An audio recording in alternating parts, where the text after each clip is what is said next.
Now it's our turn. We will not take the microphone, but we as Pecha Kucha team, we take the screen. We we selected 20 pictures that have a relationship with the 12 presentations that you have seen in one way or the other. And our last presenter, who is called Bart Van Loon, he will improvise upon these pictures. Bart has never shown these pictures. He doesn't know what he will be watching. So Bart is on the steps of a tremendous adventure. He will take a deep a leap in deep darkness, and I would die for less. So please give a huge applause for this daredevil, Bart Van Loon. Thank you.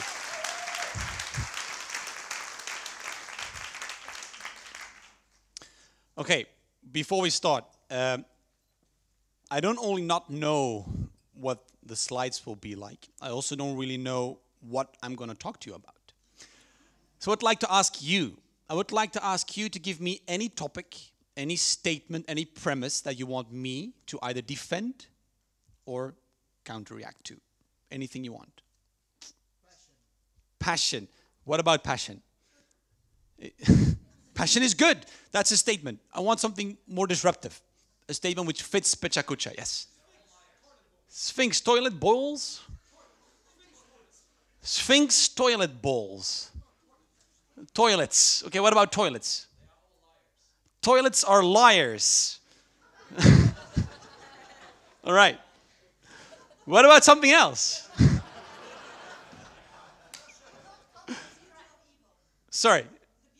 The beauty of evil. I like that. Thank you very much. Okay, ladies and gentlemen, I present to you a presentation that's never been given before, which will never be given again. The beauty of evil. Thank you.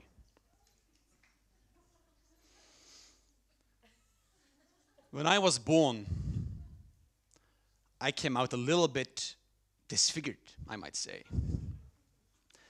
My mother was a smoker. And she had a huge lack of vitamin B. They were smoking everywhere.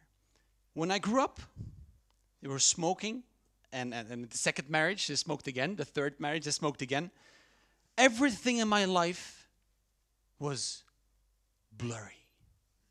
Everything was kind of bluish, distorted, and mirroring everything around me.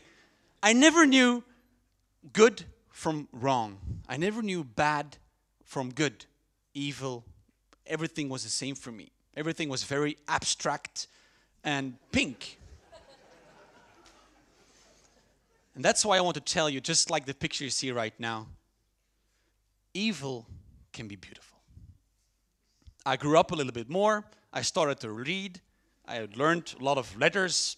WWW, what did I know would be the most important letter of our society right now?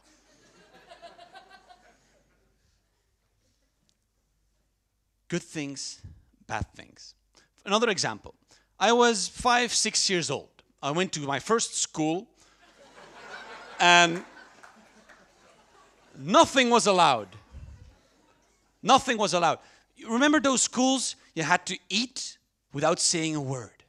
You said one word, no playtime for you. I remember. But I didn't really care. Each time I was there, I felt I'm going to be a little bit bad, but do it beautifully.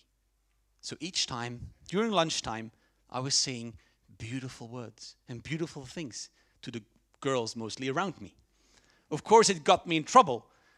But again, what does trouble look like?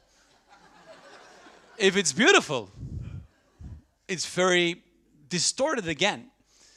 So when I showed the people and myself mostly that bad and evil in terms of words could be beautiful, I also tried to show everybody around me, especially my parents, that it could also be very beautiful in different forms. That's why I have a big red round tattoo on my ass.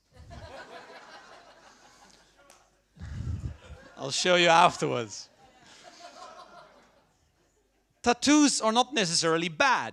Everybody relates them to bad things, like motorcycle groups and murders and people in prison, or some scary fairy tale people.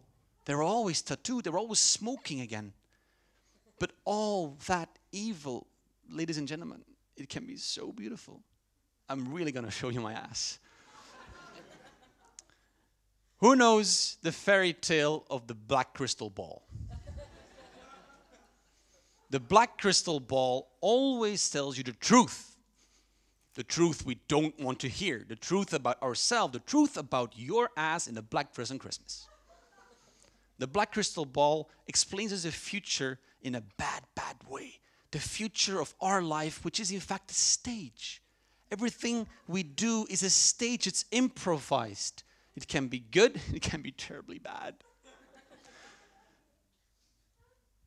The black crystal ball, I met the lady who was wielding it when I was about 12 years old.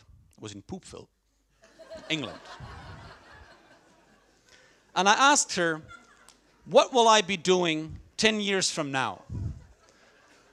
10 years from now, she said, you will be the 100th speaker of Pecha Kucha Maastricht.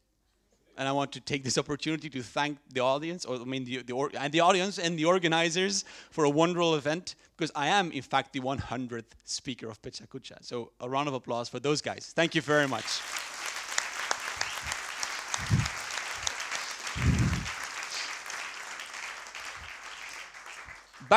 Now my slides are off. Back to my story. I met a girl.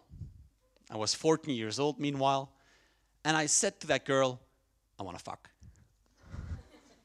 It's bad in a way, but it's beautiful, isn't it? Everybody here has done it. Everybody likes it. Everybody here is bouncing and happy whenever they think about it.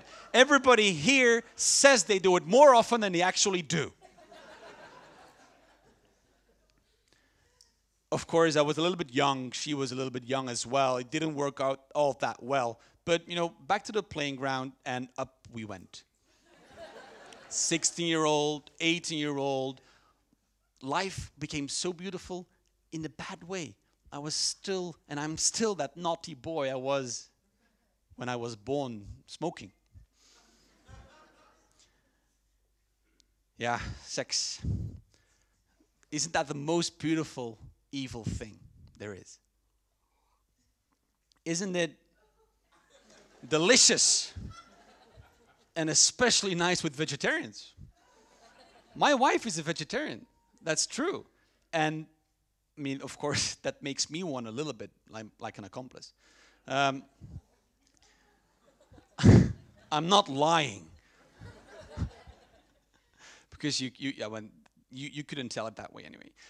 I'm distracted. Again, my sister, she was born disfigured as well, of course. We could fix that. We can never fix the mask that I'm wearing.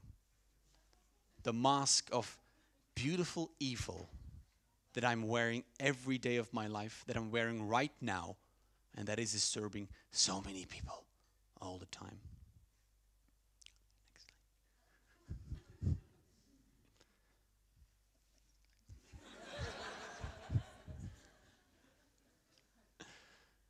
Black crystal ball lady. She also played the cards. Tarot. No? Again, I asked her, what will I be doing 10 years from now? She said, you won't only be the 100th speaker of the Pecha Kucha Night Maastricht. You will also learn about this beautiful new initiative called Sphinx. You will pay a lot of money to support Sphinx initiative. And then, like what I did with my sister, I will cut off the nose and say that bad can be beautiful. Thank you very much.